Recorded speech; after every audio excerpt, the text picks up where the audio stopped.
देव classes में सभी छात्रों का हार्दिक स्वागत है। आज आप लोग देखने जा रहे हैं निरक्षीय स्थिति में वैद्युत क्षेत्र की तीव्रता का व्यंजक प्राप्त करना। तो सबसे पहले मैं आपको बता दूं, वैद्युत द्विध्रुव को हमें समझना पड़ेगा, क्योंकि इसमें ये चीज़ देखने को मिलेगी आपका।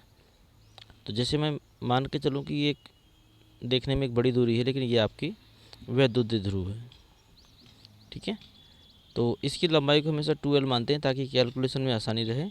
इसकी परिभाषा भी आप देख लीजिए कि ऐसा द्विध्रुव या फिर ऐसा वैद्युत निकाय जिसमें बराबर किंतु विपरीत प्रकार के बिंदु आवेश एक दूसरे से बहुत कम दूरी पर रखे हों। जैसे मान के चलिए अल्प दूरी ले ली, तो यहाँ समझ सकते हैं कि दो ऐसा वैद्युत निकाय जिसमें दो आवेश हों जिनकी परिमाण बराबर हों, परंतु परिमाण बराबर हों लेकिन उनकी प्रकृति विपरीत होनी चाहिए।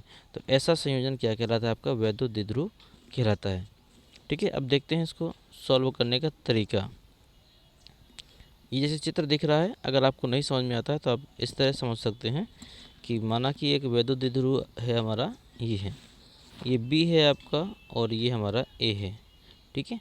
एक बिंदु यहाँ पर है पी, जहाँ पर हमें वैद्युत क्षेत्र की तीव्रता ज्ञात करनी है।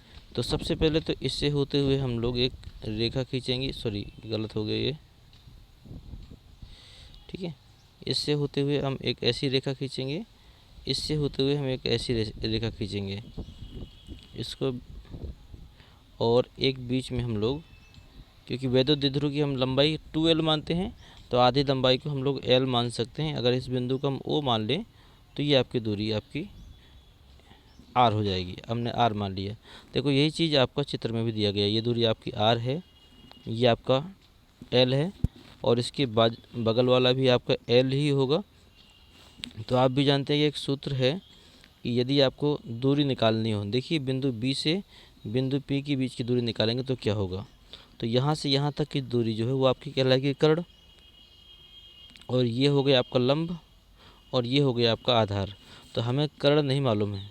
जब कर्ण नहीं मालूम है तो कर्ण निकालने के लिए आपको एक पाइथागोरस प्रमेय मालूम होगी। कर्ण स्क्वायर इक्वल टू लंब स्क्वायर प्लस आधार स्क्वायर। तो लंब स्क्वायर कितना हो गया? R स्क्वायर, और प्लस आधार स्क्वायर तो L स्क्वायर। ये आपका कर्ण स्क्वायर के बराबर था। यदि कर्ण का स्क्वायर हटाएंगे तो ये हमारा अंडर रूट में आ जाएगा। तो देखिए यही चीज़ लिखी हुई है, इसको आप सॉल्व भी कर सकते हैं, मैं दिखा भी दूंगा अभी आपको। यही आपका लिखा हुआ देखिए, कर्ण के स्थान पर कितना है L square plus R square. जितनी दूरी ये होगी आपकी उतनी दूरी यहाँ की भी होगी। चलिए इतनी बात आपको समझ में आ गई, मुझे पता है। अब देखते हैं किस तरह हल किया गया है सवाल को। ये देखिए लिखा हुआ है यहाँ पर AP जो है वो कर्ण है, और BP भी है, वो भी आपकी कर्ण ही है। देख लेते हैं चित्र में। देखिए ये BP यहाँ से यहाँ तक आपका ये BP हो गया, यहाँ ये आपका AP हो गया, ये दोनों कर्ण हैं। तो कर्ण के सूत्र से ही यहाँ पर निकाला गया है। तो ये आपका R square plus L square निकल आया। अब दोनों बिंदु के कारण वैद्युत क्षेत्र की तीव्रता निकाल लीजिए। यदि प्लस Q के कारण निकालते हैं, देखिए ध्यान दीजिएगा, ये आपका प्लस Q है। यदि प्लस Q के कारण बिंदु P पर वैद्युत क्षेत्र की तीव्रता निकालेंगे तो एक सूत्र आपने पढ़ा होगा, वैद्युत क्षेत्र की तीव्रता E equal to 1/4πε0 into Q बटे R स्क्वायर। अगर बल होता है तो Q1 Q2 बटे R स्क्वायर कर देते हैं, अगर वैद्युत क्षेत्र की तीव्रता है तो Q बटे R स्क्वायर। तो देखिएगा यहाँ पर जो E1 हमने निकाला, तो E बराबर 1/4πε0 के दिया गया है, वैकल्पिक है, आप चाहें तो रख सकते हैं, ना चाहें तो आप हटा सकते हैं। Q बटे R स्क्वायर, तो Q अपनी जगह पर है, R स्क्वायर जब करेंगे तो रूट हट जाएगा, तो हमारी ये संख्या आ जाएगी। इसी प्रकार सेम डिस्टेंस आपकी माइनस Q आवेश से भी है, तो सेम टू सेम हमारा यही सूत्र यहाँ पर भी निकल के आएगा। तो आपके पास E1 भी है और आपके पास E2 भी है। अब हमें निरक्षीय स्थिति पर ज्ञात करनी है, तो कुछ और चीज़ें हमें समझनी पड़ेंगी।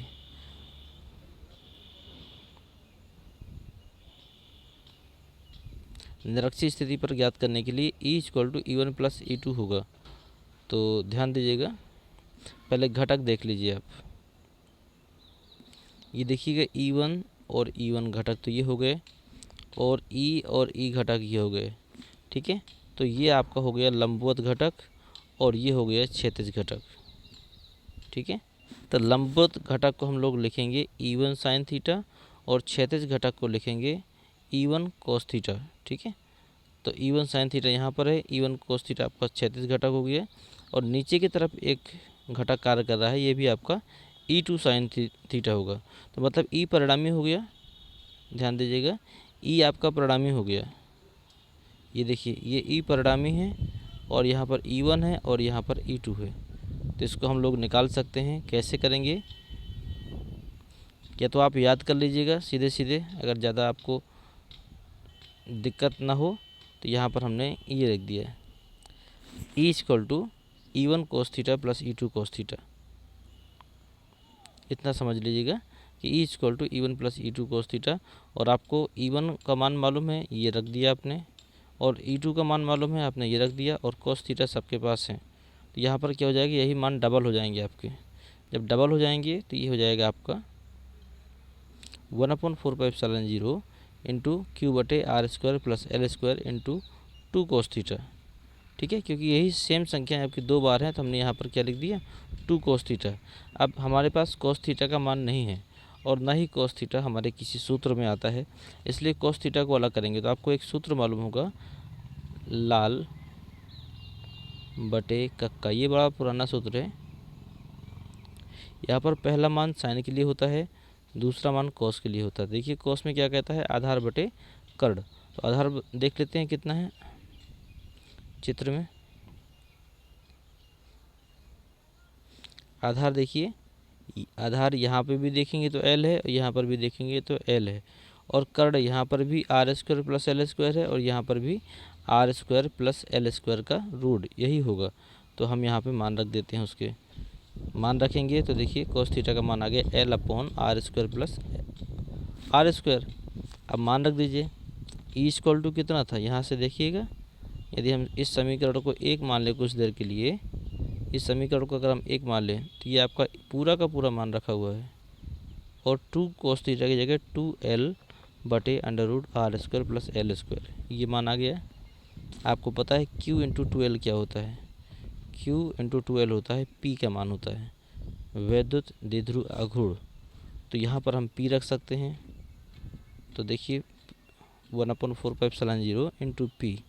अब देखिए यहाँ पर क्या था, यहाँ पर था, इसमें कुछ नहीं लगा है तो हम 1 की घात मान सकते हैं, और यहाँ पर आपकी 1/2 की घात है।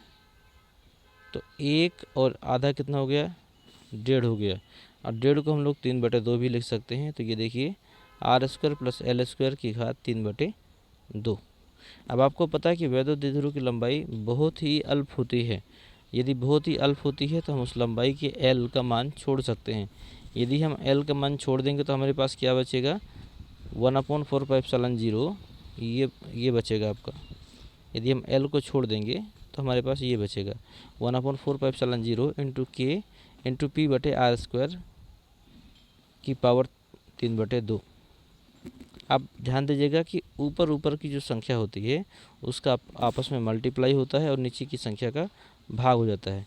तो देखिए 2 भी ऊपर है, आर स्क्वायर में 2 ऊपर है और घाते में 3/2 है, तो मतलब 3 का गुणा 2 से होगा, तो 3 दूनी 6, और 6 में आप नीचे वाले 2 का भाग दे दीजिए, 6 में आप इस 2 का भाग दे दीजिए, तो कितना जाएगा 3। तो ये देखिए ये आ गया 1/4πε0 इंटू के इंटू पी बटे आर क्यूब इंटू पी बटे R cube.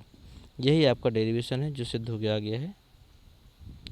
E equal to 4πε0 into P बटे आर क्यूब। उम्मीद है समझ में चीज़ें आ गई होंगी, और बहुत ही आसान था। परिभाषाएं ऐसा आप अपने हिसाब से बना सकते हैं।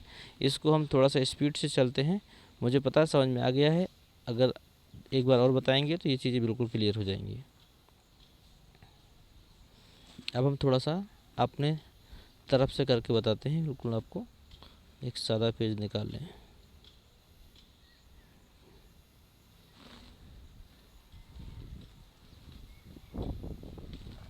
ठीक है, यहाँ करके दिखाते हैं हम आपको कि मान के चले कि एक वैद्युत द्विध्रुव है आपके पास। हम ले लेते हैं, ये वैद्युत द्विध्रुव है, ये आपके पास एक प्लस क्यू आवेश है, एक माइनस क्यू है, ये प्लस क्यू है और ये आपके पास माइनस क्यू आवेश है। तो द्विध्रुव से स्मॉल r दूरी पर वैद्युत क्षेत्र की तीव्रता ज्ञात करनी है। तो यहाँ से मिलाइए आप, इसको मिलाइए आप, ठीक है। ये बिंदु हमारा क्या है, P है। तो इस बिंदु के कारण यहाँ पर वैद्युत क्षेत्र की तीव्रता निकालेंगे, इसके कारण यहाँ पर निकालेंगे, और निकालने के बाद में फिर हम दोनों को जोड़ देंगे। तो जोड़ते समय हम इनके घटक को भी लेना पड़ेगा। जब इसके घटक को हम लेंगे तो ये आपका हो जाएगा E = E1 cos theta plus E2 cos theta, ठीक है। ये चीज़ें आ जाएंगी। इसके बाद में आपको समझ में आ गया होगा कि E1 का मान हमने कैसे निकाला था, ठीक है, E2 का मान हमने कैसे निकाला था, और cos थीटा का मान कैसे निकाला था। इनके मान रख कर यदि आप हल कर देंगे तो आपका डेरिवेशन सिद्ध हो जाएगा। तो उम्मीद करते हैं चीज़ें आपको समझ में आ गई होंगी पूरी तरीके से। यदि कुछ नहीं आया है तो आप उसको एक बार हमारे साथ शेयर करें, या फिर आप अपनी समस्याओं को बताएं, क्या चीज़ अभी समझ में नहीं आई है, हम उन चीज़ों को भी संभालने का प्रयास करेंगे। धन्यवाद।